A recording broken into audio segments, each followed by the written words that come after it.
నాగర్ కర్నూలు జిల్లా ఊర్కొండలో అధికారుల నిర్లక్ష్యం బట్టబయలైంది.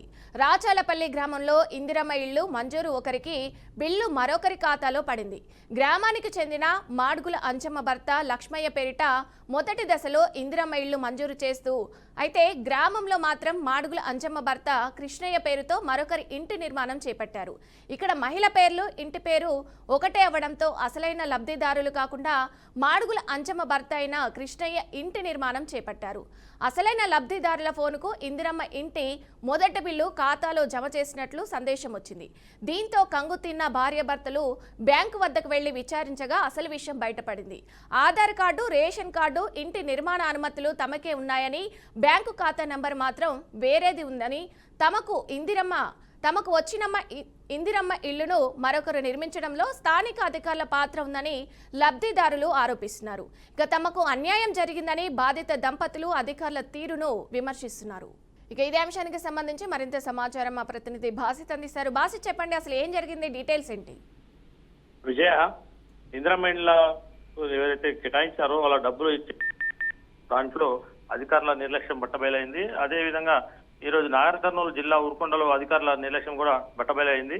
రాజాలపల్లి గ్రామంలో ఇందిరమ్మ ఇల్లు మంజూరు అయిన ఒకరికి బిల్లు మంజూరు కాగా మరొకరికి ఖాతాలో పడిందని చెప్పి ఆ గ్రామస్తులు ఆవేదన వ్యక్తం చేస్తున్నారు. గ్రామానికి చెందిన మాడుగుల అంజమ్మ భర్త లక్ష్మయ్య పేరిట మొదటి దశలో ఇందిరమ్మ ఇల్లు మంజూరు అయితే ఆ గ్రామంలో మాడుగుల అంజమ్మ భర్త కృష్ణయ్య పేరుతో మరొకరు ఇంటి నిర్మాణం చేపట్టారు.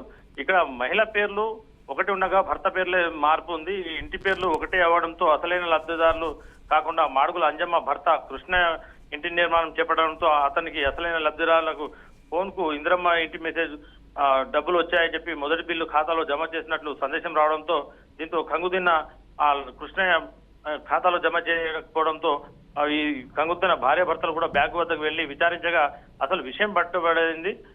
ఆధార్ కార్డు, రేషన్ కార్డు, ఇంటి నిర్మాణ అనుమతులు తమకే ఉన్నాయని చెప్పి బ్యాంకు ఖాతా నంబర్ కు మాత్రం వేరేది ఉందని చెప్పి తనకు వచ్చిన ఇందిరమ్మ ఇల్లును మరొకరి నిర్మించడంతో స్థానిక అధికారుల పాత్ర ఉందని చెప్పి కూడా వాళ్ళు లబ్ధిదారు ఆరోపిస్తున్నారు. తమకు అన్యాయం జరిగిందని బాధిత దంపతులు కూడా ఆ అధికారుల తీరును విమర్శిస్తున్నారు. ఇదే విధంగా అధికారులు పూర్తి స్థాయిలో విచారణ జరపకుండా ఆ పేర్లు కూడా గ్రామాల్లో మాత్రం ఎక్కువ శాతము ఆ భార్యల పేర్లు కూడా సమానంగా ఒకటే ఉంటుంది. లక్ష్మమ్మ అయినా సరే, రజిత అయినా సరే వేరే వేరే పేర్లు ఉంటాయి. భర్తల పేర్లు కూడా ఆ ఇంటి పేరుతో తేడాలు ఉంటాయి. కాబట్టి అది చూసుకోకుండా ఈ బ్యాంక్ ఖాతాలో ఏదైతే అమౌంట్ జమ చేశారో ఆ జమ చేసిన అమౌంట్ ఒకరి బదులు మరొకరు రావడంతో ఈ అసలైన లబ్ధిదారులు తమకు అన్యాయం జరుగుతుందని చెప్పి వాపోతున్నారు. ఈ విషయంపై అధికారులు కూడా చొరవ చూపి త్వరలోనే వాళ్ళకు న్యాయం చేస్తారని చెప్పి కూడా వాళ్ళ ఆవేదన వ్యక్తం చేస్తున్నారు. విజయ, రైట్, థ్యాంక్ యూ బాసిత్.